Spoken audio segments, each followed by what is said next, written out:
Suscríbete a Venganza Perfecta. Nos encantaría saber desde qué parte del mundo nos acompañas. Cuéntanos en los comentarios. Ahora, sumerjámonos en la historia de hoy. Estaciono mi camioneta afuera del Colegio Héroes de la Patria a las 10:47 de la mañana, 3 minutos antes de mi reunión programada con el director sobre la recaudación de fondos de quinto grado. Como contratista comercial, usualmente podía flexibilizar mis horarios, y ser voluntario en la escuela de mi hijo se había convertido en uno de los momentos más gratos de mi rutina. Mi teléfono vibró mientras bajaba, un número que no reconocí. Casi lo dejo pasar al buzón de voz. Señor Cárdenas. La voz de la mujer se quebró. Habla Esperanza Navarro. Soy la enfermera de la escuela. ¿Está todo bien? ¿Es por Mateo? Señor Cárdenas, necesito que me escuche con mucha atención. Su respiración era superficial, rápida. Su hijo está a salvo. Está conmigo ahora mismo. Pero durante su chequeo de rutina de hoy, me mostró algo. Hizo una pausa. No vaya a casa. ¿Me entiende? No vaya a su casa. Necesito que se reúna conmigo en la delegación de policía en la calle Juárez inmediatamente. Se me revolvió el estómago. ¿Qué pasó? ¿Qué le mostró? No por teléfono. La policía lo está esperando. Llevo a Mateo para allá ahora. La línea quedó en silencio. Me quedé en el estacionamiento, con las manos todavía aferradas al teléfono. Otros padres pasaban a mi lado, charlando sobre implantes débiles. Todo parecía normal, pero la voz de Esperanza. La conocía desde hacía 3 años, siempre tranquila y profesional. Esa no era la voz de alguien que había encontrado una rodilla raspada. Busqué la dirección de la delegación de policía y empecé a conducir. Mi teléfono se iluminó. Sofía, mi esposa. Rechacé la llamada. 20 segundos después, volvió a llamar. Y otra vez. Para cuando llegué a la delegación, tenía 17 llamadas perdidas de ella. Adentro, un detective llamado Bruno Montero me recibió en el vestíbulo. De unos 45 años, sienes canosas, el tipo de rostro curtido que había visto demasiado. Señor Cárdenas, por aquí. Me condujo a una pequeña habitación donde Esperanza estaba sentada con Mateo. Mi hijo de 8 años me miró con esos ojos cafés tan parecidos a los míos, y vi algo que nunca antes había visto. ¿Miedo? No el miedo a meterse en problemas, algo más profundo. Hola, campeón. Me arrodillé a su lado. ¿Estás bien? Asintió, pero sus manos temblaban. Esperanza abrió una carpeta y la giró hacia mí. Durante el chequeo, Mateo se quitó la camisa. Vi moretones. Cuando le pregunté sobre ellos, me mostró más. Las fotografías me nublaron la vista. La espalda de Mateo, sus costados, moretones de un morado oscuro con la forma de dedos, marcas de latigazos en sus hombros. Algunos frescos, otros amarillentos por el tiempo. Voy a vomitar, susurré. La voz del detective Montero era mesurada. Mateo le dijo a la enfermera Navarro que estas lesiones fueron infligidas por alguien en su hogar. ¿Es eso correcto? No podía formar palabras. No podía respirar. Mateo, dijo Montero suavemente. ¿Puedes decirle a tu padre lo que nos contaste? La voz de mi hijo era apenas audible. La abuela Elvira. Cuando estás en el trabajo. El mundo se me vino encima. Elvira Domínguez, la madre de Sofía. Se había mudado con nosotros hacía 6 meses después de que su esposo muriera, después de que Sofía me convenciera de que sería temporal, que su madre necesitaba apoyo familiar. Se había estado quedando en nuestro cuarto de huéspedes, ayudando con Mateo después de la escuela mientras Sofía trabajaba en sus turnos de enfermera en el hospital. ¿Desde cuándo? Mi voz sonaba extraña. Desde que vino a vivir con nosotros, dijo Mateo. Dijo que si le contaba a alguien, también te lastimaría a ti. Dijo que los accidentes le pasan a la gente que no obedece. El detective Montero se inclinó hacia adelante. Mateo ha sido muy valiente, señor Cárdenas. Necesitamos hacerle algunas preguntas. Primero, ¿su esposa sabe de esto? No lo sé. No puedo imaginar que lo supiera. Pero incluso mientras lo decía, la duda se instaló en mí. Sofía había estado distante últimamente, a la defensiva cada vez que cuestionaba los métodos de disciplina de su madre. Ella trabaja en turnos nocturnos 3 días a la semana. Usualmente está dormida cuando llego a casa. Su teléfono ha estado sonando, observó Montero. Revisé. 34 llamadas perdidas ahora, todas de Sofía. Mateo llegó a casa de la escuela hace unos 20 minutos, explicó Esperanza. Le llamé a usted primero, luego estaba legalmente obligada a reportarlo a servicios de protección infantil. Ellos habrán contactado a su esposa. Mi teléfono vibró de nuevo. Esta vez un mensaje de texto. ¿Dónde estás? ¿Qué les dijiste? Llámame ahora. No, está bien, Mateo. No, ¿qué está pasando? Solo pánico a la defensiva. Montero tomó mi teléfono y leyó el mensaje. Su expresión se endureció. Señor Cárdenas, voy a ser directo con usted. En casos como este, vemos patrones. Si su esposa sabía, incluso si sospechaba, y no hizo nada, es culpable. Si no sabía, estará devastada y cooperará. Ese mensaje no parece de alguien que acaba de enterarse de que su hijo fue abusado. Miré a Mateo de nuevo. Realmente lo miré. La forma en que se encogía cuando levantaba la mano para tocarle la frente. La forma en que había estado usando mangas largas incluso en clima cálido. Las pesadillas que había estado teniendo y que Sofía descartaba como dolores de crecimiento. Trabajaba 60 horas a la semana, dije lentamente. Confié en ellas. Confié en ambas con mi hijo. Durante las siguientes 2 horas, aprendí la arquitectura de mi ignorancia. Mateo describió un abuso sistemático. Castigos por infracciones menores, a veces por nada en absoluto. Elvira esperaba a que me fuera a trabajar y luego encontraba razones. Un juguete no guardado, contestar de mala manera, respirar demasiado fuerte. Usaba una cuchara de madera, un cinturón, a veces solo sus manos. Y Sofía llegaba a casa para encontrar a Mateo ya en la cama, ya en silencio, ya roto por el día. ¿Tu mamá vio alguna vez los moretones? Preguntó Montero a Mateo suavemente. A veces la abuela le decía que me caí o que me peleé en la escuela. Mamá me miraba y yo asentía porque la abuela estaba justo ahí. Luego mamá me decía que tuviera más cuidado. La mandíbula del detective se tensó. Nunca revisó, nunca cuestionó. Una vez, dijo Mateo. Hace unas semanas, vio mi espalda cuando salía de la ducha. Le preguntó a la abuela al respecto. La abuela dijo que intenté escalar la cerca y me caí. Mamá me dijo que necesitaba dejar de ser tan torpe. Ese recuerdo surgió. Sofía mencionando la fase imprudente de Mateo, riéndose de cómo los niños siempre andaban raspados. Le creí. Había estado tan enfocado en proveer, en construir mi negocio, en ser un buen proveedor, que no me di cuenta de que mi hijo estaba siendo torturado bajo mi propio techo. ¿Qué pasa ahora? Le pregunté a Montero. Hemos emitido una orden de protección de emergencia. Mateo se queda con usted. Su esposa y su madre no pueden contactarlos a ninguno de los dos. Estamos enviando oficiales a su casa ahora para llevarse a Elvira Domínguez para interrogarla. Protección Infantil abrirá una investigación formal. Dependiendo de lo que encontremos. Presentaremos cargos. Quiero que la arresten, dije. A las 2. Si Sofía sabía. Un paso a la vez, señor Cárdenas. Ahora mismo, necesito que lleve a Mateo a un lugar seguro. No a su casa.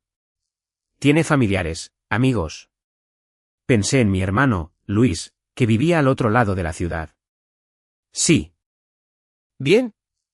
Necesitaremos que regrese mañana para una declaración formal.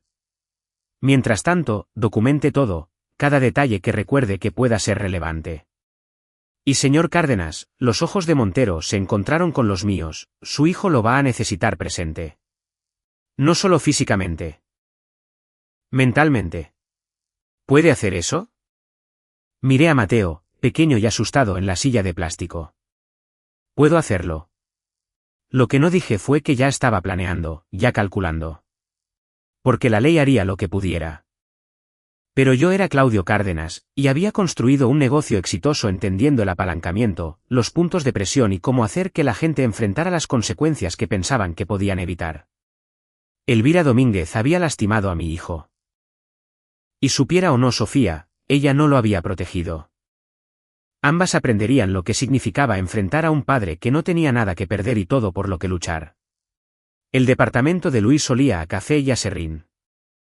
Mi hermano menor siempre había sido el artístico, un fabricante de muebles que había convertido su pasión en un ingreso modesto pero estable. Le bastó una mirada a Mateo y a mí en su puerta para saberlo. ¿Qué tan grave?, preguntó después de instalar a Mateo con una tableta y audífonos en la habitación de invitados.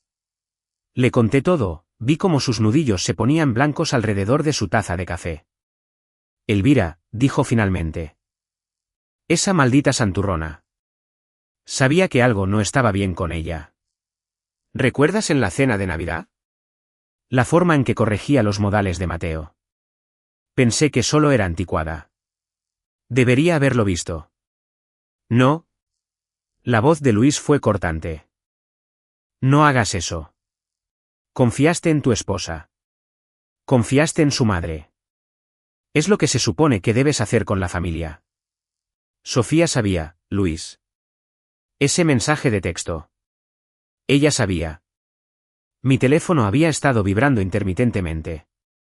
53 llamadas perdidas ahora. Mensajes de texto que habían evolucionado de exigentes a suplicantes. Claudio, por favor. Podemos arreglar esto. No dejes que se lleven a Mateo. Mi madre no lo hizo con mala intención. Él está exagerando. Ese último me había hecho querer golpear una pared. ¿Qué vas a hacer?, preguntó Luis. Primero, poner a Mateo a salvo. Asegurarme de que paguen. La policía hará su trabajo, pero yo voy a hacer el mío. Luis me estudió. Conozco esa mirada. Es la misma que tenías cuando Daniel Cortés intentó estafarte en el proyecto Altavista. Daniel Cortés había intentado evitar pagar 3 meses de trabajo. Yo había presentado un embargo sobre su propiedad, contactado a todos los contratistas del Estado para ponerlo en la lista negra y me aseguré personalmente de que sus siguientes 2 proyectos fallaran en las inspecciones hasta que pagó cada centavo más intereses. Legal, minucioso, devastador. Esto es diferente, dije. Este es mi hijo. Por eso necesitas ser inteligente, no emocional. Estoy siendo inteligente. Estoy recopilando información. Durante los siguientes 3 días, aprendí más sobre Elvira Domínguez de lo que había sabido en 10 años de matrimonio con su hija. El detective Montero me mantuvo actualizado sobre la investigación. Elvira había sido arrestada esa primera noche, llevada para ser interrogada. Inmediatamente contrató a un abogado, afirmando que Mateo mentía, que nunca lo había tocado, que yo estaba tratando de poner a todos en su contra. Pero las fotografías de Esperanza Navarro no mentían. El examen médico no mentía. Y cuando Protección Infantil entrevistó a Mateo con un psicólogo infantil presente, su historia se mantuvo consistente, detallada y desgarradoramente creíble. Sofía había sido interrogada por separado. Había admitido saber sobre algunos castigos, pero afirmó que pensaba que Elvira solo era estricta, que nunca había visto nada grave. Los moretones que Mateo le había mostrado, ella creía genuinamente que eran por jugar. La historia se desmoronó cuando le mostraron las fotografías. Se derrumbó, me dijo Montero por teléfono. Empezó a llorar, diciendo que no sabía que era tan malo, que su madre siempre había sido dura, pero que no pensó. Hizo una pausa. Señor Cárdenas, he estado haciendo esto 20 años. Usualmente puedo saber cuando alguien está genuinamente sorprendido versus cuando está encubriendo algo. Su esposa está en un punto intermedio. Creo que sabía que algo andaba mal y eligió no mirar demasiado de cerca. Ignorancia deliberada. Exactamente. Lo cual legalmente es un área gris. Moralmente, eso es para que usted lo decida. Ya lo había decidido, pero necesitaba más información. Empecé con el pasado de Elvira. Llamé al hermano de su difunto esposo, Edgardo Yáñez, a quien había conocido una vez en el funeral. Al principio dudó, pero cuando le expliqué lo que le había pasado a Mateo, se quedó en silencio por un largo momento. Me lo preguntaba, dijo finalmente. Mi hermano, el esposo de Elvira, él y yo no éramos cercanos en los últimos 15 años. Pero antes de eso, antes de que tuvieran a Sofía, mencionó cosas. Las formas en que Elvira se ponía cuando se enojaba. Dijo que tenía un temperamento explosivo, que lanzaba cosas. Rompía cosas. Una vez apareció en una cena familiar con un ojo morado. Dijo que se había golpeado con un gabinete, pero no le creí. Dijo que ella le pegaba. Nunca directamente. Pero después de que nació Sofía, mencionó que Elvira creía en la disciplina a la antigua. Dijo que los niños necesitaban aprender a respetar a través de las consecuencias. Le pregunté qué significaba eso. Cambió de tema. Se me heló la sangre. ¿Sofía creció así? No lo sé con certeza, pero sé que cuando Sofía tenía unos 12 años, hubo un incidente en la escuela. Una maestra notó moretones en sus brazos. Hubo una investigación, pero no resultó en nada. Eran otros tiempos, los padres tenían más libertad. Después de colgar, me senté en la sala de Luis, mirando la pared. Esto no era solo sobre Mateo. Era un patrón, un abuso generacional que Elvira había normalizado, que Sofía había sobrevivido y luego perpetuado al permitir que continuara con su propio hijo. Empecé a construir un expediente, no para la policía. Ellos tenían lo que necesitaban. Esto era para mí, para tener ventaja.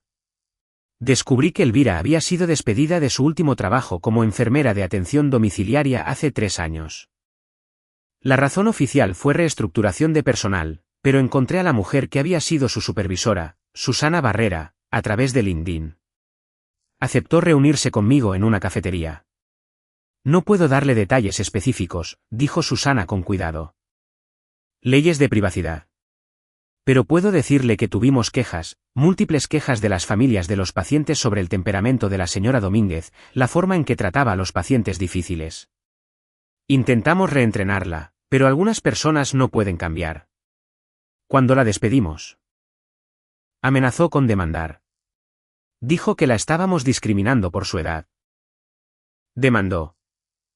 No.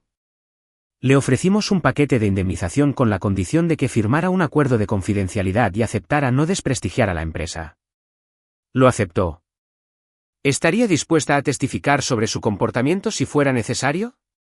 La expresión de Susana se endureció. Si se trata de proteger a un niño, absolutamente. Las piezas estaban encajando. Elvira Domínguez era una mujer que había pasado su vida creyendo que el control a través del dolor era aceptable. Había abusado de su esposo, probablemente abusado de su hija, y cuando tuvo acceso a su nieto, continuó el ciclo. Y Sofía, dañada por su propia crianza, había estado demasiado condicionada para reconocerlo o demasiado asustada para confrontar a su madre. De cualquier manera, Mateo había pagado el precio. Al 4.º día, recibí una llamada de Sofía. No un mensaje de texto, una llamada real. Dudé en contestar, luego decidí que necesitaba escuchar lo que tenía que decir. Claudio, su voz estaba destrozada. Por favor, necesito ver a Mateo. Necesito explicar. ¿Explicar qué? ¿Qué dejaste que tu madre torturara a nuestro hijo? No lo sabía. Juro que no sabía que era tan malo. Viste los moretones, Sofía. Los viste y elegiste creer mentiras en lugar de protegerlo. Es mi madre. Pensé. Me crió de la misma manera y yo salí bien. ¿Lo hiciste? La pregunta quedó en el aire. ¿Saliste bien? ¿O saliste tan dañada que no puedes reconocer cuando tu propio hijo está siendo abusado? Silencio, luego en voz baja, quiero arreglar esto. Entonces dime la verdad. Toda. ¿Cuándo sospechaste por primera vez? Otra pausa. Hace unos 2 meses. Llegué a casa temprano un día y la escuché gritándole. Gritándole de verdad. Cuando subí, Mateo estaba llorando en su habitación y ella dijo que había sido irrespetuoso. Le pregunté qué pasó y ella dijo que estaba solucionado. Vi una marca roja en su brazo. Pero ella dijo que él se apartó bruscamente cuando intentó agarrarlo. Le creí porque quería creerle. ¿Qué más? Hubo otras veces, cosas pequeñas. Mateo se encogía cuando ella se le acercaba. Dejó de hablar en la cena. Me dije a mí misma que solo estaba de mal humor, pasando por una fase. Te contaste mentiras a ti misma. Lo sé. Estaba llorando ahora. Sé que le fallé, pero Claudio, por favor. Lo amo. Los amo a ambos. Déjame arreglar esto. Puedes arreglarlo diciendo la verdad a la policía. Toda. Cada detalle que recuerdes. No la protejas. Es mi madre. Y Mateo es tu hijo. ¿Elige? Colgué. Me temblaban las manos. Luis apareció en la puerta. ¿Estás bien? No, pero lo estaré. Necesito volver al trabajo mañana. ¿Puede Mateo quedarse aquí unos días más? El tiempo que necesites. ¿Cuál es el plan? Pensé en Elvira sentada en una celda. Probablemente convencida de que saldría de esto. Pensé en Sofía, dividida entre la lealtad a su madre y la culpa por su hijo. Pensé en Mateo, que tendría que vivir con este trauma el resto de su vida. El sistema legal hará su parte, dije. Pero voy a asegurarme de que entiendan exactamente con quién están tratando. Y voy a asegurarme de que la vida de Elvira Domínguez se convierta exactamente en lo que se merece. Luis asintió lentamente. Solo recuerda, Mateo te necesita afuera, no en una celda tú mismo. No voy a hacer nada ilegal. Voy a hacer algo peor. Voy a hacer que enfrente la verdad sobre sí misma de una manera de la que no pueda escapar. Y voy a asegurarme de que todos los que la conocen entiendan exactamente qué clase de monstruo es. Sonreí, pero no había calidez en ello. Voy a construir un caso tan completo, tan documentado y tan público que no podrá esconderse detrás de mentiras, abogados, su edad o su respetabilidad. Voy a tomar todo lo que valora, su reputación, su dignidad, su libertad, y lo voy a desmantelar pieza por pieza. Eso es duro, hermano. Bien. Porque lo que le hizo a mi hijo fue calculado y cruel. Y va a aprender que cuando lastimas a un Cárdenas, no solo enfrentas la justicia, enfrentas la ruina. A la mañana siguiente, comencé a hacer llamadas.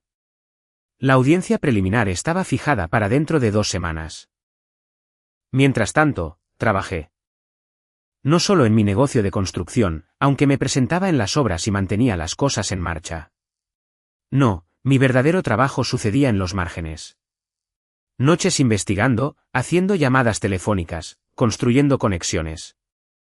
Contraté a un investigador privado llamado Julián Macías, un policía retirado que se especializaba en casos de derecho familiar.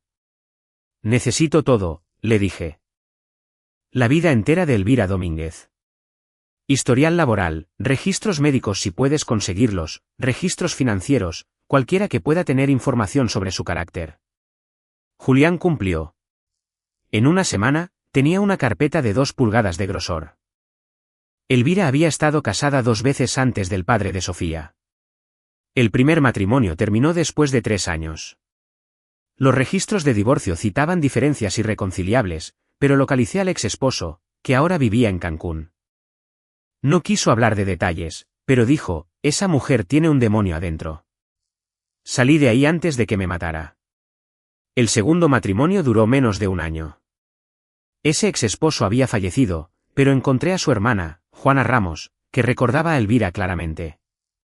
Metió a mi hermano en el hospital una vez, dijo. Dijo que se cayó por las escaleras. Él me confesó en privado que ella lo había empujado durante una discusión, pero estaba demasiado avergonzado para presentar cargos. Eran otros tiempos. No se suponía que los hombres admitieran que sus esposas podían lastimarlos. Documenté todo, construí una línea de tiempo, mostré un patrón de violencia que abarcaba 40 años. Mientras tanto, Sofía solicitó el divorcio. Su abogado contactó al mío. Yo había contratado a la mejor abogada de derecho familiar del Estado, Mayra León, una mujer con reputación de ser implacable en casos de custodia. Sofía quería la custodia compartida de Mateo. Afirmaba que había sacado a su madre de su vida, que estaba recibiendo terapia para entender por qué no lo había protegido. Absolutamente no, le dije a Mayra. Custodia completa. Ella no puede hacerse la víctima aquí. Podría argumentar que también fue una víctima. Que su madre la manipuló. No me importa. Tuvo una elección cada día para proteger a nuestro hijo y eligió mal. Mayra asintió. Puedo trabajar con eso. Pero debes saber que el juez podría ser comprensivo con ella. El ciclo de abuso de madre a hija está bien documentado. Si muestra un remordimiento genuino y compromiso con la terapia, entonces nos aseguraremos de que el juez vea la evidencia. Sofía vio los moretones. Escuchó los gritos. Eligió mirar para otro lado. Eso no es ser víctima. Es complicidad. El caso penal avanzó. El abogado de Elvira intentó que los cargos se redujeran de abuso infantil agravado a agresión simple, argumentando que no había pruebas de intención de causar lesiones graves. La fiscalía, dirigida por una mujer severa llamada Regina Campos, no lo aceptó. La evidencia médica es clara, me dijo durante una reunión. Múltiples incidentes durante varios meses, severidad creciente, uso de objetos como armas. Esto cumple con el umbral de abuso agravado. Vamos a presionar por la pena máxima de 15 años. ¿Cuáles son las posibilidades? Con el testimonio de Mateo, las fotografías, la corroboración de la enfermera de la escuela y el psicólogo infantil, son fuertes. Pero su esposa es una complicación. Si testifica para la defensa, podría afirmar que no tenía idea. No lo hará. Me aseguraré de ello. Llamé a Sofía esa noche. La fiscal quiere saber si testificarás contra mi madre. ¿Por tu hijo? Un largo silencio. Luego, ¿qué quieres que diga? La verdad. Que viste señales. Que las ignoraste. Que elegiste la comodidad de tu madre sobre la seguridad de Mateo. Si hago eso, lo perderé de todos modos. Lo usarás para quitármelo. Ya lo has perdido, Sofía. Te tiene miedo. Lo sabes, ¿verdad? Protección Infantil te permitió una visita supervisada y apenas te miró. Te asocia con la persona que lo lastimó y la persona que lo permitió. La única pregunta ahora es si haces lo correcto por una vez en tu vida y dices la verdad. O si te aferras a las mentiras y demuestras que no has cambiado en absoluto. Estaba llorando. ¿Te odio en este momento? No me importa. Me importa Mateo, y si te queda algo de amor por él, harás esto. Me colgó. Pero 2 días después, su abogada llamó a la mía para confirmar que Sofía testificaría para la fiscalía. Va a admitir que vio señales de advertencia y no actuó, me dijo Mayra. Le va a perjudicar en el caso de custodia, pero fortalece el caso penal contra Elvira. Bien. Claudio, necesito preguntarte algo. ¿Cuál es tu objetivo final aquí? Porque parece que no solo estás tratando de proteger a Mateo. Estás tratando de destruir a estas mujeres. ¿A Elvira? Sí, absolutamente. Merece pudrirse en la cárcel por lo que hizo. ¿A Sofía? Hice una pausa. Estoy tratando de asegurarme de que entienda las consecuencias de sus elecciones. Si eso la destruye, es su culpa. Mayra me estudió. Ten cuidado. A los jueces no les gusta la venganza. No estoy siendo vengativo. Estoy siendo minucioso. Pero Mayra se equivocaba en una cosa. No estaba tratando de destruir a Sofía. Estaba tratando de salvarla. Porque en algún lugar bajo el daño y la negación, estaba la mujer con la que me había casado. La mujer que había sido una buena madre antes de que Elvira se mudara y lo envenenara todo. Si Sofía podía enfrentar lo que había hecho, realmente enfrentarlo, podría haber una oportunidad para que sanara, para que se reconstruyera. Pero esa tenía que ser su elección. A medida que se acercaba la audiencia preliminar, pasaba las tardes con Mateo.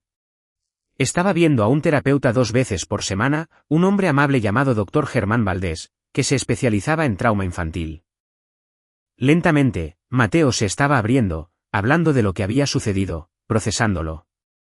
¿La abuela me odia?, preguntó una noche mientras lo arropaba en la cama en casa de Luis. No, campeón. La abuela está enferma. Tiene algo mal en la cabeza que le hace pensar que lastimar a la gente está bien. Pero no se trata de ti. Nunca se trató de ti. ¿Por qué mamá no la detuvo? Esa pregunta me rompió. No lo sé. A veces la gente se confunde sobre lo que está bien. A veces toman malas decisiones porque tienen miedo o no saben cómo actuar. Tu mamá, ella tomó malas decisiones, pero eso no significa que no te ame. ¿Todavía amas a mamá? Me había estado haciendo esa pregunta durante semanas. ¿Amaba a la mujer que no había protegido a nuestro hijo? ¿O había amado una idea de ella que nunca existió realmente? Amo a la persona que pensé que era, dije finalmente. Estoy enojado por las decisiones que tomó. Pero Mateo, escúchame. Nada de esto es tu culpa. Ni que la abuela te lastimara. Ni que mamá no te protegiera. Nada de eso.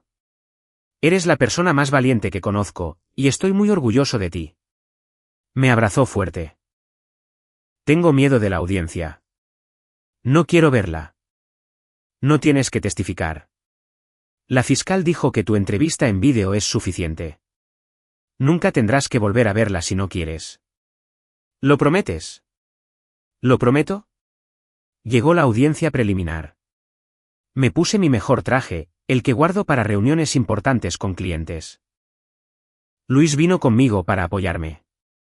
Sofía se sentó del lado de la fiscalía, con el rostro pálido y demacrado. Elvira se sentó con su abogado, un costoso defensor llamado Carlos Núñez, que se especializaba en conseguir que personas culpables salieran libres por tecnicismos. La fiscalía presentó su evidencia.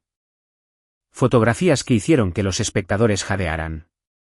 Testimonio médico sobre la gravedad y la antigüedad de las lesiones. Esperanza Navarro describiendo la actitud de Mateo cuando reveló el abuso.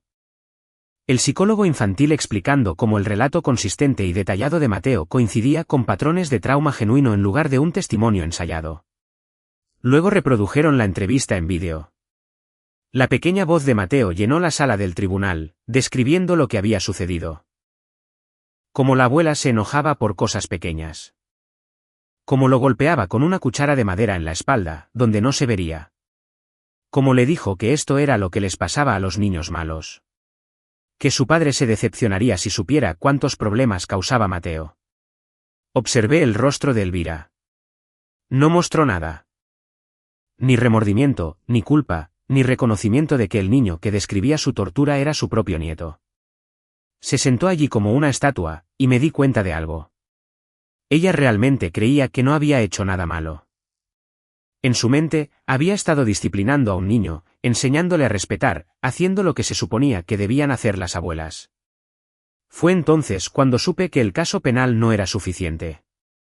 Porque incluso si iba a la cárcel, iría creyendo que era una víctima de un mundo moderno demasiado blando que no entendía la crianza adecuada de los hijos. Nunca reconocería el daño que había causado. Necesitaba hacer que lo viera. Que realmente lo viera. Después de que la fiscalía terminó, fue el turno de la defensa. Núñez llamó a algunos testigos de carácter. Personas que conocían a Elvira como voluntaria en su iglesia, miembro de su club de lectura, una abuela devota que nunca había mostrado signos de violencia.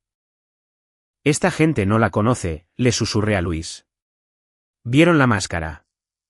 Entonces Núñez cometió un error. Llamó a Sofía al estrado como testigo de la defensa, tratando de que testificara que su madre era un alma gentil que había sido malinterpretada. Pero Sofía se había comprometido con la verdad. Señora Cárdenas, dijo Núñez. Vivió con su madre durante 6 meses. Durante ese tiempo, ¿la vio alguna vez golpear a su hijo? La voz de Sofía fue firme. No, pero vi los moretones. Lo vi encogerse a su alrededor. La oí gritarle y elegí creer sus explicaciones en lugar de investigar más a fondo. Le fallé a mi hijo. Núñez pareció entrar en pánico. Pero usted nunca presenció abuso real. Presencié las señales de abuso y las ignoré. Eso me hace cómplice. El juez decretó un receso. En el pasillo, Núñez estaba furioso, discutiendo con Elvira en susurros ásperos. Sofía se sentó sola en un banco, llorando en silencio. Pasé junto a ella sin detenerme. El juez dictaminó que había pruebas suficientes para proceder a juicio. La fianza de Elvira fue revocada. Permanecería bajo custodia hasta el juicio. Mientras los alguaciles se la llevaban, finalmente me miró. Sus ojos eran fríos, vacíos. Pusiste a mi hija en mi contra, dijo. Tú misma lo hiciste cuando lastimaste a mi hijo. Necesitaba disciplina. Eres demasiado blando. Todos ustedes son demasiado blandos. Esta generación no entiende que los niños necesitan mano dura. Los niños necesitan amor. Algo que eres incapaz de entender. Ella sonrió. Realmente sonrió. Ya verás. Cuando Mateo crezca sin una estructura adecuada, cuando se vuelva blando y débil, recordarás que intenté salvarlo de eso. Me acerqué. Mateo es más fuerte de lo que tú jamás serás, porque te sobrevivió. Y va a crecer sabiendo que lo que hiciste estuvo mal, que merecía algo mejor y que su padre luchó por él. Tú. Vas a morir en la cárcel, sola, recordada como el monstruo que siempre fuiste. Su sonrisa vaciló. Saldré de esta. Ya verás. No, no lo harás. Porque aún no he terminado. Mientras se la llevaban, me volví hacia Regina Campos. Necesito un favor. ¿Qué tipo de favor? Necesito hacer una declaración de impacto de la víctima en la sentencia. Pero más que eso, necesito asegurarme de que toda su historia salga a la luz. Cada víctima, cada patrón, todo. ¿Puedes hacer que eso suceda? Regina me estudió. ¿Quieres destruirla? Quiero asegurarme de que entienda lo que ha hecho. Todo. No solo a Mateo, sino a todos los que ha lastimado. Quiero que se siente en esa sala de tribunal y escuche el testimonio de cada persona cuya vida ha dañado. Quiero que enfrente todo el peso de quienes. Eso es inusual. Pero si las víctimas están dispuestas a testificar, podemos incorporarlo en la fase de sentencia. Testificarán. Me aseguraré de ello. Durante el mes siguiente, me convertí en un cruzado solitario. Contacté a cada persona que Julián Macías había identificado en su investigación. Las familias de los exesposos de Elvira, excolegas, familias de expacientes. Les conté lo que le había pasado a Mateo, les pregunté si estarían dispuestos a compartir sus experiencias. Las respuestas fueron abrumadoras. 14 personas aceptaron proporcionar declaraciones. Personas que habían sido heridas por Elvira, intimidadas por ella, dañadas por su crueldad. Cada una de ellas se sumaba al retrato de una mujer que había pasado su vida ejerciendo poder a través del dolor. También trabajé con el doctor Valdés para que Mateo estuviera lo suficientemente estable como para volver a casa. Llevó tiempo. Tuvimos que limpiar cada rastro de Elvira de la casa, volver a pintar la habitación de Mateo, conseguirle una cama nueva, todo nuevo, crear un espacio donde se sintiera seguro. Sofía, mientras tanto, se estaba desmoronando. Se mudó a un departamento, comenzó la terapia, renunció a su trabajo para centrarse en su curación. Llamaba una vez a la semana preguntando por Mateo, rogando por una oportunidad para verlo. La dejé hablar con él en videollamadas supervisadas por el doctor Valdés. Lentamente, Mateo comenzó a abrirse a ella. Comenzó a hacer preguntas sobre por qué no lo había ayudado. Tenía miedo, le dijo durante una llamada, con lágrimas corriendo por su rostro. Tenía miedo de enfrentarme a la abuela. Cuando tenía tu edad, ella también me lastimaba. Y en lugar de romper ese ciclo, dejé que te sucediera a ti. Lo siento mucho, Mateo. Sé que, lo siento, no es suficiente. Pero estoy tratando de ser mejor. Estoy tratando de ser la mamá que merecías desde el principio. Mateo escuchó. Luego dijo, ¿todavía quieres a la abuela? Quiero la idea de quién quería que fuera, pero no quiero a quien realmente es. Y nunca, nunca dejaré que se te vuelva a acercar. Está bien, dijo Mateo en voz baja. Eso es bueno. Después de la llamada, el doctor Valdés me dijo que Mateo estaba procesando todo notablemente bien.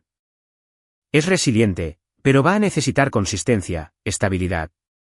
Necesita saber que los adultos en su vida lo van a proteger. La tendrá. ¿Lo prometo? La fecha del juicio se fijó para dentro de 3 meses. Mientras tanto, me concentré en estar presente para Mateo, llevándolo a la escuela, ayudándolo con la tarea, enseñándole que la vida podía volver a ser normal. Y en los momentos de calma, planeaba. Porque el castigo legal de Elvira Domínguez era solo el comienzo.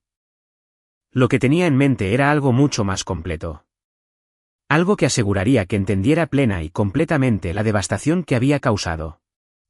No solo a Mateo, sino a todos los que había tocado. Iba a hacer de su legado uno de vergüenza y ruina. Y para cuando terminara, su nombre sería sinónimo de todo lo malo, todo lo cruel, todo aquello contra lo que la gente buena se oponía. No era venganza. Era justicia. Del tipo que no podía medirse en años tras las rejas, sino en el completo desmantelamiento de una vida cuidadosamente construida sobre mentiras y crueldad. El juicio comenzó un martes frío de noviembre. Me había tomado un permiso de ausencia en el trabajo. Luis estaba gestionando mis proyectos e hice arreglos con mis clientes. Nada importaba más que llevar esto hasta el final. La sala del tribunal estaba abarrotada. Los medios locales habían recogido la historia, abuela acusada de abuso infantil sistemático. Los amigos de la iglesia de Elvira llenaron 2 filas para apoyarla. Pero me aseguré de que otras voces también estuvieran presentes. Contacté a una organización de derechos de las víctimas, a un grupo de defensa de la infancia, y me aseguré de que entendieran la importancia de este caso. Regina Campos fue metódica en su acusación. Comenzó con la evidencia médica, trayendo a la doctora Patricia Montemayor, la pediatra que examinó a Mateo después del informe inicial. El testimonio de la doctora Montemayor fue clínico y devastador.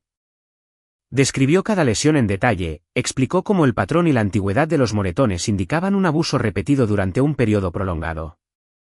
En mis 23 años como pediatra, dijo la doctora Montemayor, he visto muchos casos de abuso infantil. Este es uno de los más sistemáticos que he encontrado. Las lesiones fueron colocadas cuidadosamente para evitar la detección. El patrón de escalada sugiere a alguien que sabía exactamente lo que estaba haciendo. Núñez, el abogado defensor, intentó sugerir explicaciones alternativas. Quizás Mateo era propenso a los accidentes. Quizás las lesiones provenían de juegos bruscos en la escuela. La doctora Montemayor lo calló.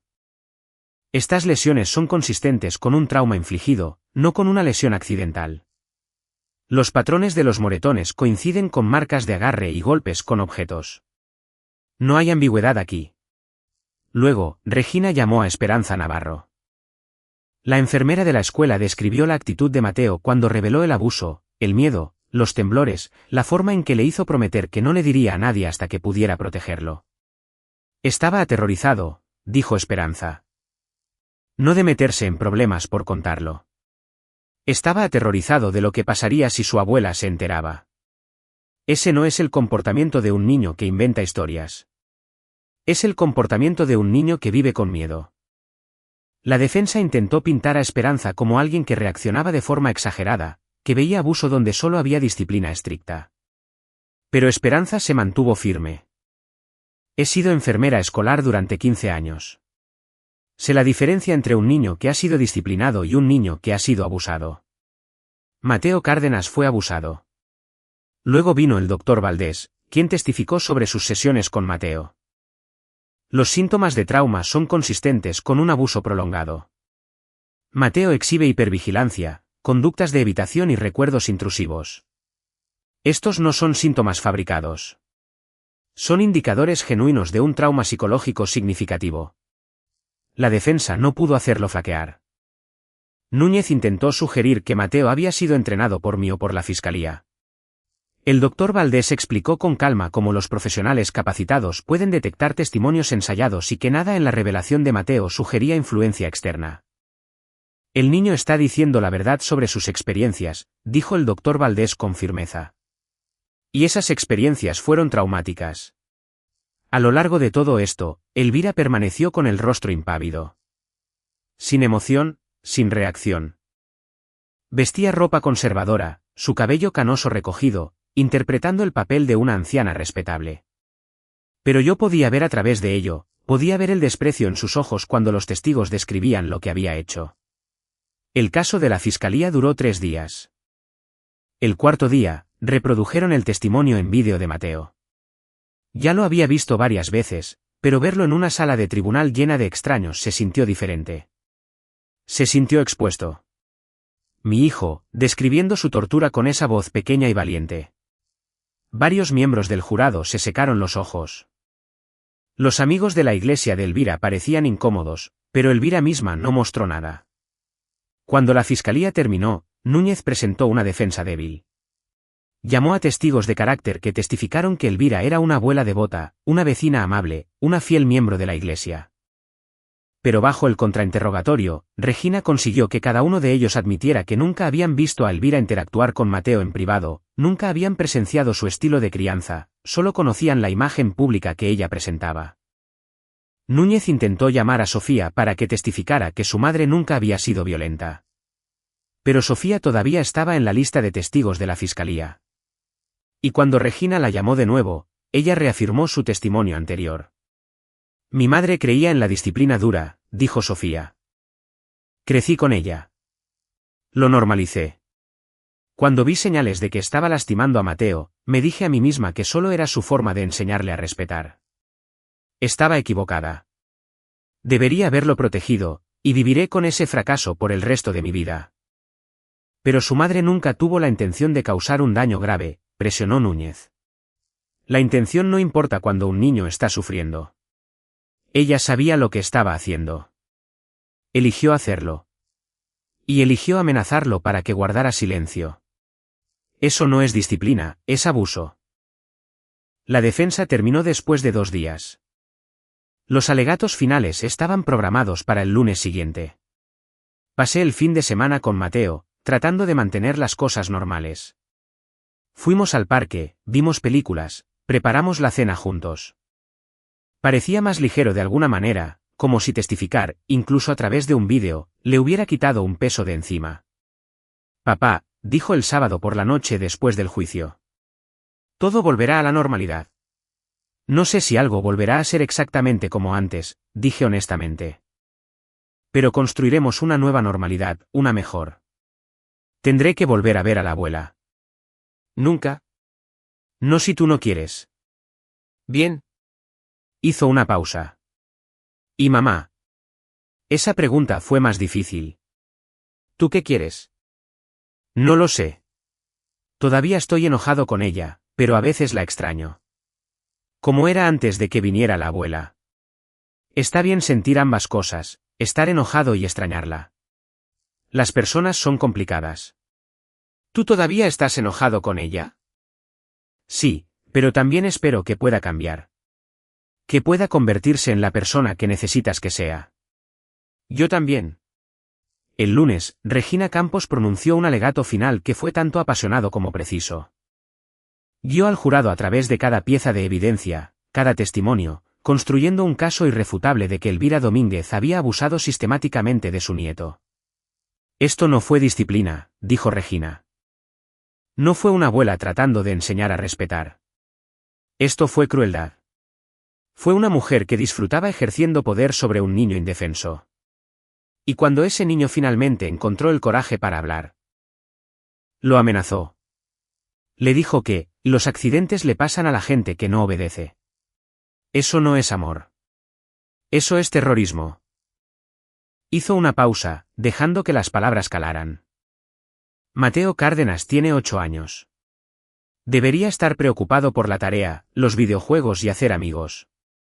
En cambio, está en terapia aprendiendo a procesar el trauma de ser torturado por alguien que se suponía que debía amarlo.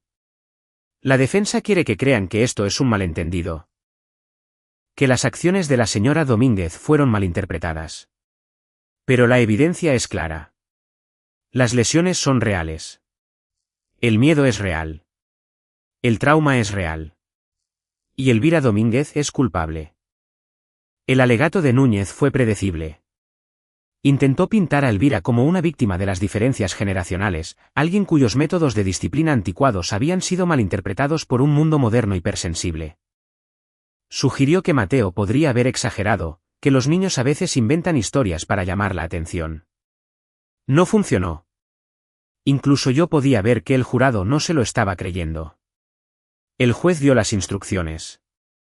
El jurado deliberó durante 6 horas.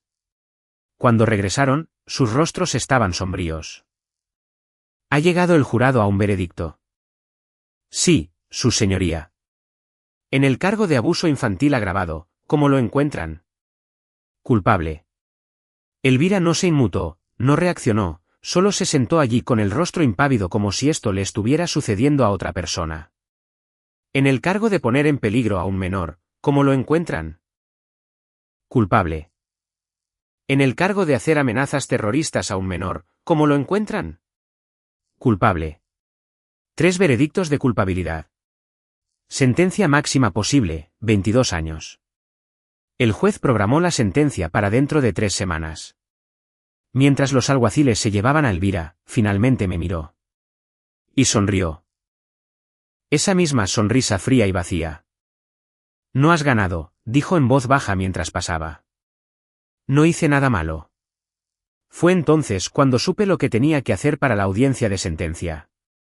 Pasé las siguientes 3 semanas preparándome, no solo reuniendo declaraciones de las víctimas, aunque también lo hice. Estaba construyendo algo más grande. Una presentación completa que obligaría a Elvira a confrontar a cada persona que había lastimado, cada vida que había dañado, cada momento de crueldad que había infligido. Regina Campos me ayudó a organizarlo. Esto es poco convencional, admitió. Pero el juez ha indicado que quiere un panorama completo del carácter de la señora Domínguez antes de dictar sentencia. Si puedes hacer que estas personas testifiquen, será poderoso. Conseguí que testificaran. El primero fue Edgardo Yáñez, el hermano del difunto esposo de Elvira. Describió el miedo con el que vivía su hermano, la forma en que inventaba excusas para las lesiones, la forma en que se había alejado de la familia. Mi hermano murió de un ataque al corazón a los 59 años, dijo Edgardo. Pero creo que el estrés de vivir con esa mujer lo mató años antes. Luego vino Juana Ramos, la hermana del segundo ex esposo de Elvira. Describió haber encontrado a su hermano con costillas rotas, con moretones, con el labio partido. Le daba vergüenza admitir que su esposa lo golpeaba. Cuando finalmente lo convencí de que se fuera, lo acosó durante meses. Llamó a su trabajo, les dijo a sus amigos que él era abusivo, trató de destruir su reputación. Es una depredadora. Luego vino Susana Barrera, la exsupervisora de Elvira del asilo de ancianos.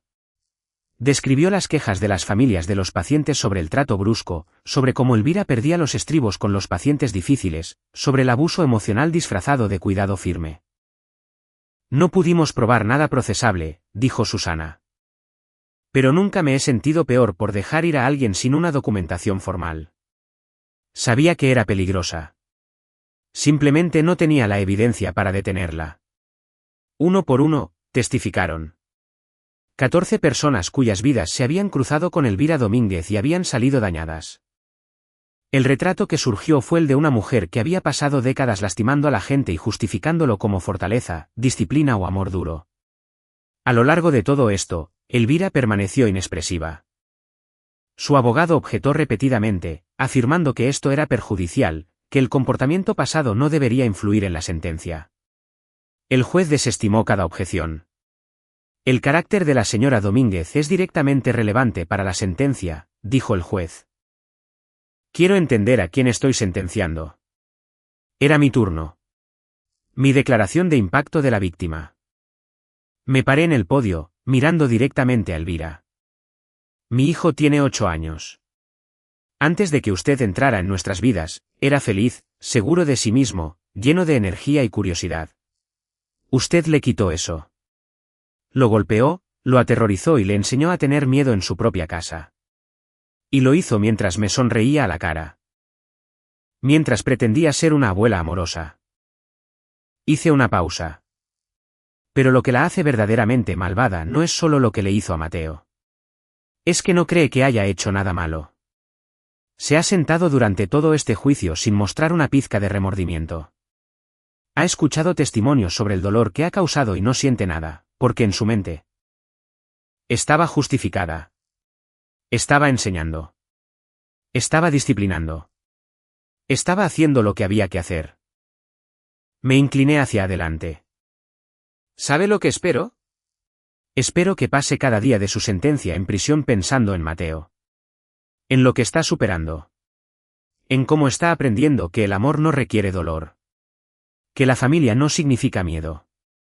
Que la fuerza proviene de la bondad. No de la crueldad. Espero que observe desde su celda cómo crece para ser todo lo que usted trató de arrancarle a golpes, compasivo, valiente y bueno. Me volví hacia el juez. Probablemente le den 15, quizás 20 años. Tiene 72. Probablemente morirá en prisión. Y quiero que muera sabiendo que a pesar de todo lo que hizo, fracasó. Mateo sobrevivió. Está prosperando. Y su legado no es el miedo que trató de infundir. Es el coraje que él mostró al enfrentarse a usted. Me senté. La sala del tribunal estaba en silencio. Entonces, Sofía se acercó al podio. No sabía que planeaba hablar. Su señoría, comenzó, con la voz temblorosa. Soy la madre de Mateo. También soy la hija de Elvira Domínguez. Y estoy aquí para decirle que todo lo que estas personas han dicho sobre ella es verdad. Respiró hondo. Mi madre me crió de la misma manera que lastimó a Mateo. Con miedo, con dolor, con el mensaje de que el amor requería sufrimiento, que la familia significaba obediencia, que cuestionar su autoridad significaba castigo. Crecí pensando que esto era normal. Y cuando tuve a mi propio hijo, estaba tan condicionada por sus métodos que no pude ver lo que estaba sucediendo hasta que fue casi demasiado tarde. Las lágrimas corrían por su rostro. Le fallé a Mateo. Vi las señales y las ignoré porque enfrentarme a mi madre me parecía imposible. Me entrenó toda mi vida para nunca cuestionarla. Y estoy tan avergonzada de haber dejado que ese entrenamiento anulara mi deber de proteger a mi hijo. Miró a Elvira. Mamá, se acabó. Se acabó el poner excusas por ti. Se acabó el pretender que tu abuso era amor. Se acabó el dejar que tú definas lo que significa la familia. Me lastimaste. Lastimaste a Mateo. Has lastimado a todos los que alguna vez te amaron. Y espero que pases el resto de tu vida entendiendo que el aislamiento que sientes, el abandono, la condena. Te lo ganaste todo. Sofía se volvió hacia el juez. No espero el perdón de mi hijo ni de mi esposo, pero quería estar aquí y reconocer públicamente lo que hice mal y lo que ella hizo mal, porque el silencio es lo que permitió que esto continuara, y no me quedaré en silencio nunca más. El juez escuchó todo. Luego se dirigió directamente a Elvira. Señora Domínguez, ¿tiene algo que decir antes de que imponga la sentencia? Por primera vez, Elvira habló. Hice lo que pensé que era correcto. No me disculparé por tratar de criar a un niño adecuadamente. La expresión del juez se endureció. Entonces no ha aprendido nada. Señora Domínguez, he estado en este tribunal durante 17 años. He sentenciado a asesinos que mostraron más remordimiento que usted. La evidencia en este caso muestra un patrón de crueldad que abarca décadas. Ha lastimado a sus esposos, a sus pacientes, a su hija y a su nieto, y no ha mostrado ningún reconocimiento de que sus acciones fueran incorrectas. Hizo una pausa. Normalmente, tomo en cuenta el potencial de rehabilitación al sentenciar. Pero no se puede rehabilitar a alguien que no reconoce que hizo algo malo. No es solo un peligro para los niños. Es un peligro para cualquier persona vulnerable que entre en su órbita. La sala contuvo el aliento. Por el cargo de abuso infantil agravado, la sentencio a 20 años. Por el cargo de poner en peligro a un menor, 10 años, a cumplirse de forma consecutiva. Por el cargo de amenazas terroristas a un menor, 5 años, también consecutivos. Sentencia total. 35 años en el penal estatal, sin posibilidad de libertad condicional durante al menos 25 años. Jadeos recorrieron la sala. 35 años. Elvira tendría 107 antes de que pudiera ser considerada para libertad condicional. Además, continuó el juez, estoy ordenando una orden de restricción permanente que le prohíbe cualquier contacto con Mateo Cárdenas o su familia inmediata. No tendrá comunicación, directa o indirecta, por el resto de su vida natural. Golpeó su mazo. Se levanta la sesión. Mientras los alguaciles se levantaban para llevarse a Elvira, ella finalmente se quebró. Esto es ridículo. Soy una anciana. Me está dando una sentencia de muerte por tratar de disciplinar a un niño. No, dijo el juez en voz baja. Le estoy dando la consecuencia que ha evitado toda su vida. Alguaciles, llévensela. Luchó contra ellos. Realmente luchó, gritando sobre la injusticia, sobre cómo esta generación era demasiado blanda, sobre cómo no había hecho nada malo. Se necesitaron 3 alguaciles para sacarla de la sala. Me senté allí, viéndola ser arrastrada, y no sentí nada. Ni satisfacción, ni vindicación, solo agotamiento. Afuera del juzgado, los reporteros nos rodearon. Hice una breve declaración: mi hijo está a salvo. Se ha hecho justicia. Estamos listos para seguir adelante con nuestras vidas. Sofía se me acercó con vacilación. Claudio. Ahora no, dije. Dame tiempo. Entiendo. Parecía destrozada. Por si sirve de algo, lo que dije ahí dentro era en serio. Estoy buscando ayuda. Estoy cambiando. Bien. Mateo merece una madre que pueda protegerlo. ¿Puedo verlo? Quiero decir, cuando creas que esté listo. Lo consideré. Visitas supervisadas a través del Dr. Valdés. Si Mateo quiere. Pero Sofía, necesitas entender, no eres su mamá solo porque lo diste a luz. Tienes que ganarte ese papel de nuevo, y va a llevar tiempo. Lo sé. Esperaré lo que sea necesario. Asentí y me alejé. Luis estaba esperando junto a su camioneta. ¿Cómo te sientes?, preguntó. Como que necesito ir a casa y estar con mi hijo. Condujimos hasta el departamento de Luis, donde Mateo se estaba quedando con una niñera. Cuando entré, Mateo levantó la vista de su tarea. ¿Se acabó?, preguntó. Se acabó. Estará en prisión por mucho, mucho tiempo. ¿Cuánto tiempo? Probablemente por el resto de su vida. Mateo asimiló esto. Luego dijo: bien. Espero que piense en lo que hizo. Yo también, campeón. Esa noche, arropé a Mateo en la cama, en su propia habitación, en nuestra casa, por primera vez en meses. Había renovado todo su espacio. Pintura nueva, muebles nuevos, todo nuevo. Un nuevo comienzo. Papá, dijo Mateo mientras apagaba la luz. Vamos a estar bien. Sí, campeón. Vamos a estar mejor que bien. ¿Lo prometes? ¿Lo prometo? Y por primera vez en meses, lo creí. Las semanas después de la sentencia fueron de reconstrucción. Me sumergí en el trabajo, poniéndome al día con proyectos que había descuidado. Mis clientes habían sido comprensivos, pero tenía un negocio que dirigir. Luis había hecho un trabajo admirable manteniendo las cosas a flote, pero había decisiones que solo yo podía tomar. Mateo regresó a la escuela. Hubo susurros, por supuesto. Otros padres que habían oído hablar del juicio. Pero Esperanza Navarro y el director habían trabajado duro para crear un ambiente protector.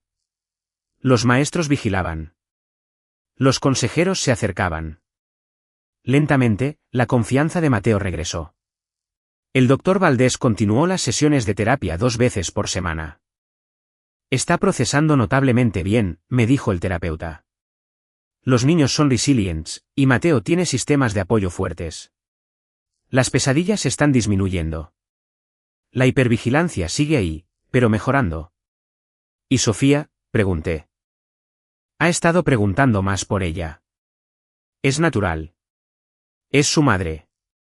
El hecho de que pueda preguntar por ella indica que está empezando a separar lo que ella hizo de quien él necesita que ella sea. Si te sientes cómodo, las visitas supervisadas podrían ser beneficiosas. Lo organicé a través de la oficina del Dr. Valdés. Sofía podía ver a Mateo durante 1 hora cada sábado con un terapeuta presente. La primera visita fue incómoda. Mateo estaba a la defensiva, respondiendo a sus preguntas con monosílabos. Pero Sofía no presionó. Dejó que él guiara, respondió a lo que él ofrecía y no intentó forzar el afecto. Para la tercera visita, Mateo hablaba más. Para la quinta, él inició un abrazo cuando ella llegó. Está haciendo el trabajo, me dijo el Dr. Valdés. Ella misma está en terapia, abordando su propio trauma por cómo la crió Elvira. Está aprendiendo a ser la madre que Mateo necesita. ¿Va a estar bien?, pregunté. Esa no es realmente mi área, pero por lo que he visto, está comprometida con el cambio. Si eso es suficiente para reparar su relación con Mateo, solo el tiempo lo dirá. Mientras tanto, había estado recopilando información sobre la ubicación de Elvira en el sistema penitenciario. La habían enviado a un centro de máxima seguridad para mujeres a 3 horas de distancia. Había hecho arreglos para que me enviaran actualizaciones regulares, no porque quisiera saber cómo estaba, sino porque quería asegurarme de que estuviera donde debía estar. Los informes eran satisfactorios. Elvira estaba teniendo problemas para adaptarse a la vida en prisión. Había tenido enfrentamientos con otras reclusas, se negaba a seguir ciertas reglas y había sido puesta en confinamiento solitario 2 veces ya. El guardia la describió como difícil y poco cooperativa. Bien. Que pasara el resto de su vida entendiendo lo que se sentía no tener control, ni poder, ni capacidad para herir a otros. Pero no estaba satisfecho solo con su encarcelamiento. Quería asegurarme de que su legado fuera de vergüenza. Contacté a una periodista llamada Lidia Morales que había cubierto el juicio. Quiero contar toda la historia, le dije. No solo lo que le pasó a Mateo, sino el patrón. Toda la historia de abuso de Elvira Domínguez. Lidia estaba interesada. Esto podría ser un artículo poderoso. El abuso generacional, las formas en que normalizamos la crueldad, la importancia de creer a los niños. Pero necesitaré la cooperación de múltiples fuentes. ¿La tendrás? Durante el mes siguiente, Lidia entrevistó a todos los que testificaron en la sentencia. Entrevistó a Sofía, quien habló abiertamente sobre su propio abuso y su fracaso en proteger a Mateo. Entrevistó al doctor Valdés sobre el impacto psicológico del abuso infantil sistemático.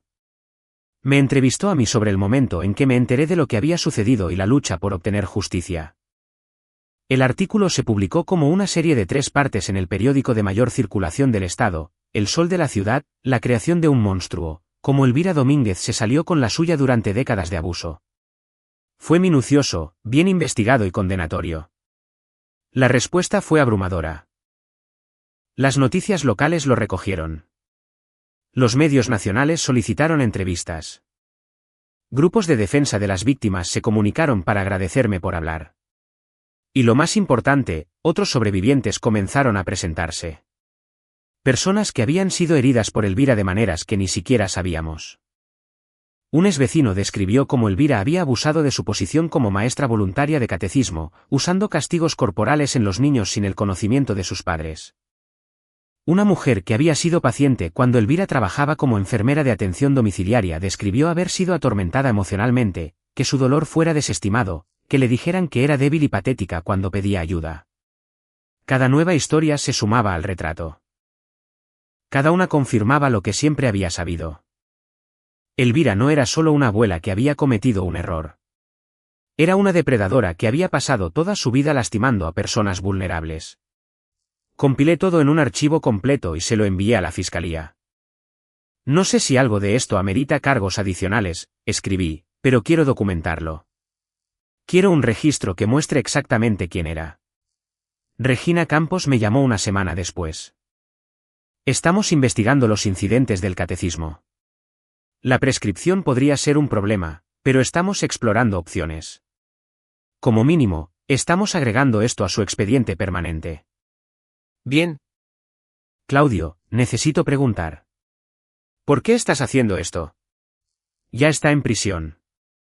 Va a morir allí. ¿Qué más quieres? Pensé en eso. Quiero que sepa que no se salió con la suya. Con nada.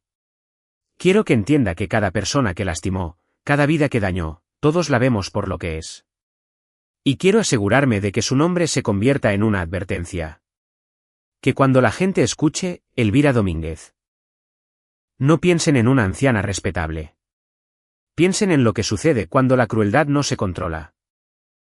Eso es una cruzada. Sí, lo es. Regina guardó silencio por un momento. Por si sirve de algo, creo que estás haciendo lo correcto. Demasiados abusadores se salen con la suya porque la gente tiene miedo de hablar, miedo de causar problemas. ¿Te estás asegurando de que eso no suceda aquí? La cruzada continuó. Trabajé con los grupos de defensa de las víctimas para crear materiales educativos sobre cómo reconocer y denunciar el abuso infantil. Hablé en escuelas y centros comunitarios sobre la importancia de creer a los niños cuando denuncian un daño. Usé la historia de Mateo, con su permiso, para ayudar a otros. Papá, dijo Mateo una tarde después de que regresara de un evento. ¿Por qué sigues hablando de lo que pasó? ¿No quieres olvidar? No creo que debamos olvidar, dije. Creo que debemos recordar para poder asegurarnos de que no le suceda a otros niños. Tú fuiste lo suficientemente valiente como para decir la verdad. Yo solo me estoy asegurando de que la gente escuche. ¿Crees que ayuda? Sé que sí.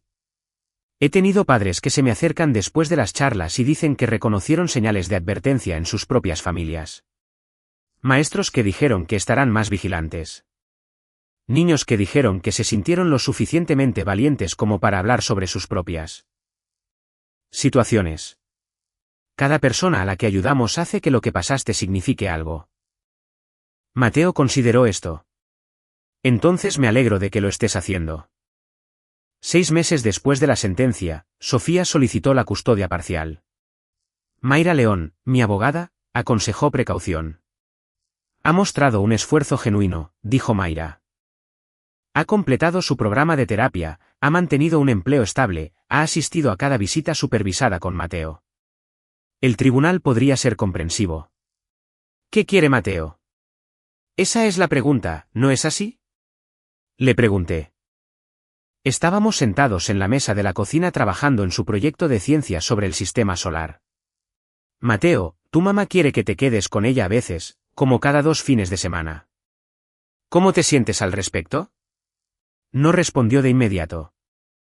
Pegó cuidadosamente los anillos de Saturno a la bola de unicel. Creo que me gustaría, dijo finalmente. Siempre y cuando tú sigas siendo mi casa principal.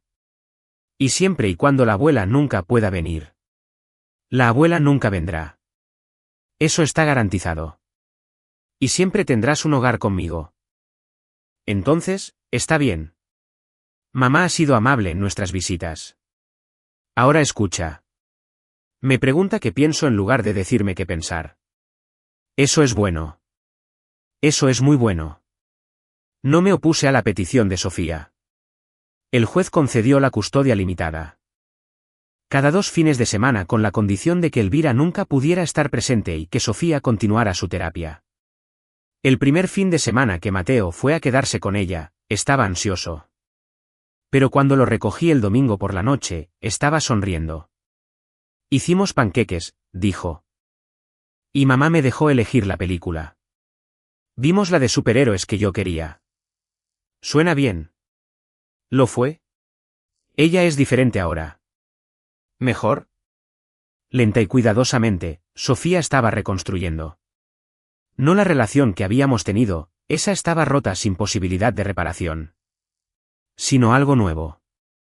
Una asociación de coparentalidad basada en la honestidad y las necesidades de Mateo en lugar de en el romance o la obligación. Una tarde, unos 8 meses después de la sentencia, Sofía y yo nos reunimos para tomar un café y discutir el próximo año escolar de Mateo. Gracias, dijo en voz baja, por darme la oportunidad de volver a ser su madre. No lo hago por ti. Lo hago por Mateo. Lo sé, pero aún así. Gracias. Hablamos de cosas mundanas, útiles escolares, actividades extracurriculares, su creciente interés en el fútbol. Cosas normales de padres. Cuando nos íbamos, Sofía dijo, recibí una carta de mi madre. Me congelé. ¿Qué decía? Quiere que la visite. Dice que soy la única familia que le queda. Que lamenta cómo salieron las cosas. Que solo quiere verme una vez más. ¿Vas a ir? No. La voz de Sofía fue firme. Le respondí y le dije que ya terminé. Que pasé 36 años dejando que ella definiera quién soy y no lo voy a hacer más. Que espero que encuentre la paz, pero ya no puedo ser parte de su vida. ¿Cómo se sintió eso? Aterrador y liberador. Era mi madre, pero también fue la fuente de mucho dolor. Y finalmente entiendo que no puedo salvarla, ni arreglarla, ni hacerle entender lo que hizo mal. Todo lo que puedo hacer es asegurarme de no repetir sus errores con Mateo. Lo estás haciendo. Estás siendo la madre que él necesita. Ella sonrió, con lágrimas en los ojos. Lo estoy intentando. Cada día, lo estoy intentando. Mientras conducía a casa esa noche, pensé en la justicia y la redención. Elvira estaba en prisión, donde pertenecía. Sofía estaba reconstruyendo, haciendo el arduo trabajo de cambiar. Y Mateo estaba sanando, haciéndose más fuerte cada día. ¿Era suficiente? ¿Sería alguna vez suficiente? No tenía una respuesta. Pero tenía a mi hijo, seguro y amado. Y tenía el conocimiento de que había luchado por él, que había hecho todo lo que estaba en mi poder para protegerlo y para asegurarme de que su abusadora enfrentara las consecuencias. Eso tendría que ser suficiente. 2 años después de la sentencia de Elvira, recibí una llamada de la prisión. Había muerto de un ataque al corazón en su celda. Tenía 74 años. No sentí nada. Ni tristeza, ni alivio, solo una especie de reconocimiento vacío de que un capítulo se había cerrado. ¿Deberíamos decirle a Mateo?, preguntó Luis cuando compartí la noticia. Creo que sí. Merece saberlo. Esa tarde, senté a Mateo. Tenía 10 años ahora, más alto, más seguro. El niño asustado de 8 años todavía estaba allí en algún lugar, pero se le había unido un niño que reía con facilidad, que tenía amigos, que estaba aprendiendo que el mundo podía ser seguro. Mateo, necesito decirte algo. Tu abuela Elvira murió ayer. Asimiló esto. ¿Oh? ¿Cómo? Ataque al corazón. No sufrió. ¿Oh? Estuvo en silencio por un momento. Está mal que no me sienta triste. No, campeón. Tienes permitido sentir lo que sea que sientas al respecto. Creo que solo me alegro de que ya no pueda lastimar a nadie. ¿Es un sentimiento justo? Vamos a ir a su funeral. No va a haber uno. No le quedaban amigos, y ciertamente no voy a organizarlo. Mateo asintió. Está bien. ¿Podemos cenar pizza? Así de simple, siguió adelante. Y me di cuenta de que la muerte de Elvira no lo definía. Ella lo había lastimado, pero no lo había roto. Era resiliente, íntegro y hermosamente el mismo. Esa era la verdadera victoria. No la sentencia de prisión, no la humillación pública, ni siquiera su muerte. La victoria era que Mateo había sobrevivido y estaba prosperando. Que sabía que era amado. Que entendía que lo que le había pasado no era su culpa, que estaba aprendiendo a confiar de nuevo. Unos días después, recibí una carta de Sofía. Claudio, me enteré de la muerte de mi madre. Sé que debería sentir algo. Pero sobre todo siento alivio. Alivio de que ya no pueda intentar contactarme. Alivio de que no haya posibilidad de que salga y trate de acercarse a Mateo. Alivio de que finalmente puedo cerrar de verdad ese capítulo de mi vida. He estado pensando mucho en los últimos 2 años. En cómo podrías haberme destruido por completo, quitarme a Mateo para siempre, asegurarte de que nunca lo volviera a ver. Hubieras estado justificado. Pero me diste la oportunidad de cambiar, de reconstruir, y quiero que sepas que nunca daré eso por sentado. Mateo está prosperando. Y gran parte de eso es gracias a ti. Tu fuerza, tu protección, tu negativa a dejar que lo que pasó lo definiera. Pero parte de ello también es porque me dejaste volver a su vida cuando había demostrado que no lo merecía. Me diste la oportunidad de recuperar su confianza. Y voy a pasar el resto de mi vida siendo digna de ese regalo. Gracias, Sofía. Leí la carta 2 veces, luego la archivé. Sofía había hecho el trabajo. Había enfrentado sus demonios, reconocido sus fracasos y se había comprometido a ser mejor. Nuestro matrimonio había terminado, algunas cosas no podían repararse, pero se estaba convirtiendo en una buena madre para Mateo, y eso era lo que importaba. 3 años después de la sentencia, Mateo estaba en la secundaria. Se unió al equipo de fútbol, hizo buenos amigos y le iba excelentemente en la escuela. Las pesadillas se habían detenido. La hipervigilancia se había desvanecido.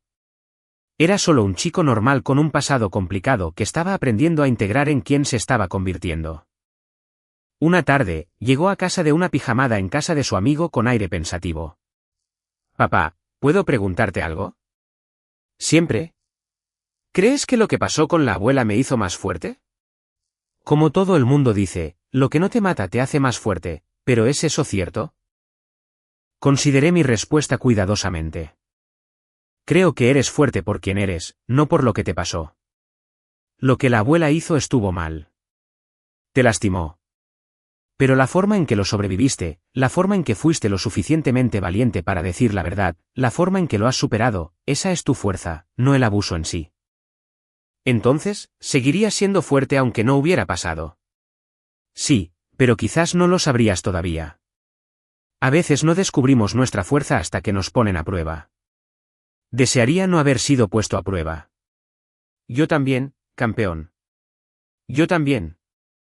Estuvo en silencio por un momento. Pero me alegro de haber sido lo suficientemente fuerte para manejarlo. Estoy orgulloso de ti. Cada día, estoy orgulloso de ti.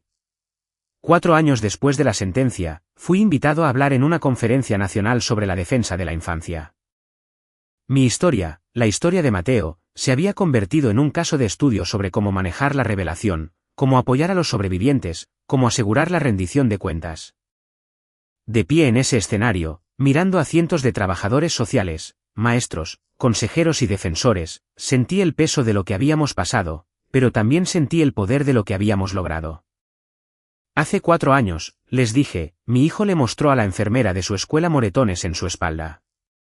Ese momento de valentía, esa decisión de confiar en un adulto con su verdad, puso en marcha una cadena de eventos que no solo lo salvó a él, sino que ha ayudado a innumerables otros niños.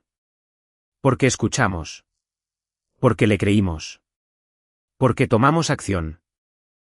Hice una pausa. La persona que lo lastimó ya no está. Pero su legado no es el dolor que causó. Son los sistemas que hemos construido para prevenir ese dolor. Son los programas de capacitación, las campañas de concientización. Las redes de apoyo. Es cada niño que ha sido salvado porque alguien reconoció las señales de advertencia y actuó. Después del discurso, la gente hizo fila para hablar conmigo. Maestros que habían identificado abuso en sus estudiantes, trabajadores sociales que habían procesado casos con éxito, padres que habían aprendido a escuchar mejor, y sobrevivientes, ahora adultos, que me agradecieron por hablar. Una mujer, probablemente de unos 60 años, me estrechó la mano con lágrimas en los ojos. Mi abuela me abusó de la misma manera, dijo. Me golpeaba, me amenazaba, me hizo creer que era normal. Nunca le dije a nadie. Simplemente lo sobreviví y traté de olvidar. Pero nunca lo olvidé realmente. Me alegro mucho de que tu hijo te tuviera a ti. Me alegro de que alguien le creyera y luchara por él. Gracias por mostrar cómo se ve eso. La abracé. Lamento que nadie luchara por ti. Yo también. Pero quizás compartir tu historia ayude a alguien a luchar por el próximo niño. Esa noche, llamé a Mateo desde mi habitación de hotel. ¿Cómo estuvo tu discurso?, preguntó. Bien. La gente necesitaba escucharlo. ¿Crees que estamos ayudando a la gente, papá? ¿De verdad ayudando? Sé que sí. Conocí a alguien hoy que desearía que alguien la hubiera ayudado como nosotros te ayudamos a ti. Y hay niños ahora mismo que están más seguros gracias a lo que tú fuiste lo suficientemente valiente para hacer. Eso es genial. Su voz se iluminó. Oye, mamá y yo hicimos galletas antes. Te guardé algunas para cuando llegues a casa. Gracias, campeón. Regresaré mañana. Te quiero. Yo también te quiero, papá. 5 años después de que todo comenzara, estaba sentado en mi patio trasero viendo a Mateo jugar fútbol con sus amigos. Tenía 13 años, desgarbado y convirtiéndose en sí mismo. Feliz, seguro, con cicatrices, pero no roto. Luis se unió a mí, me pasó una cerveza. Lo hiciste bien, hermano, dijo. Todos lo hicimos bien. No fui solo yo. Sí, pero fuiste tú quien no lo dejó pasar. Podrías haberte conformado con la condena. En cambio, te aseguraste de que todos lo supieran. Te aseguraste de que significara algo. Pensé en Elvira, muerta en una celda de prisión. En Sofía, reconstruyendo su relación con su hijo. En los cientos de personas que habían escuchado nuestra historia y se habían sentido motivadas a actuar. ¿Crees que fui demasiado lejos?, pregunté. Demasiado lejos habría sido justicia por mano propia. Tomar la ley en tus propias manos. Usaste el sistema. Solo te aseguraste de que el sistema hiciera todo lo que se suponía que debía hacer. Quería que sufriera. Sufrió. Murió sola, odiada, con toda su vida expuesta como una mentira. Eso es peor que cualquier cosa que pudieras haberle hecho físicamente. Observé a Mateo marcar un gol, vi a sus amigos animarlo. Solo lo quería a salvo. Está a salvo. Y sabe que es amado. Esa es la victoria, Claudio. No lo que le pasó a Elvira. Lo que le pasó a Mateo. Sobrevivió. Está prosperando. Tú hiciste eso. Quizás Luis tenía razón. Quizás la verdadera venganza no era destruir a Elvira.